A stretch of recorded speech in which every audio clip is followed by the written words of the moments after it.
This is Inside Indiana Business Radio for the morning of June 14th, 2022, brought to you by That's Good HR. I'm Wes Mills. Michigan-based electric vehicle startup Electric Last Mile Solutions, which plan to produce battery-powered delivery vans in St. Joseph County, is filing for Chapter 7 bankruptcy.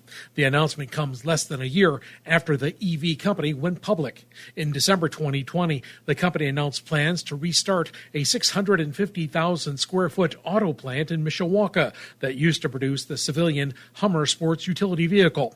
South Bend Regional Chamber of Commerce President Jeff Ray are hopeful that maybe this chapter ends, but hopefully it opens it up for someone new to come in and really be ready to go.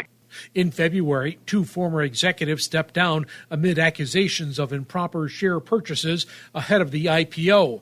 The new leadership says a pending investigation by the Securities and Exchange Commission makes it challenging to secure additional funding, leading the company to seek bankruptcy protection. Revenue from Indiana's casinos fell for a second consecutive month in May as inflation reached a new four-decade high, and Hoosiers faced ever higher prices for gas, food, and most other goods. Data from the Indiana Gaming Commission shows that statewide casino revenue totaled nearly $212 million in May, an 8% decrease compared with April. Indianapolis-based Emmis Communications has announced an agreement to sell its Indianapolis radio stations to Urban One, a Maryland-based media company.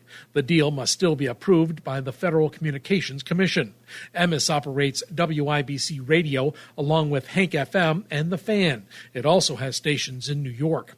The Indiana broadcaster employs about 125 full and part-time employees.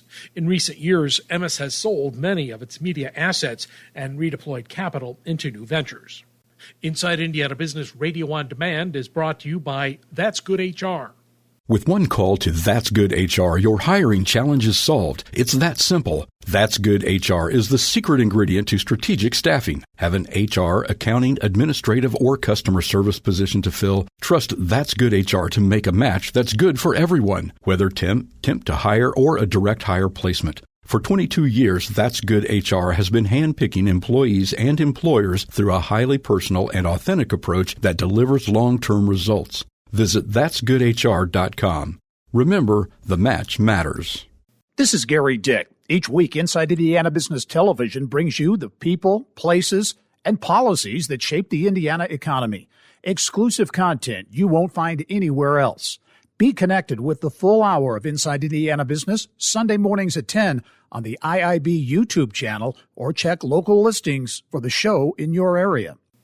San Francisco-based Prologis has signed an agreement to acquire Indianapolis-based Duke Realty Corporation in a $26 billion all-stock deal.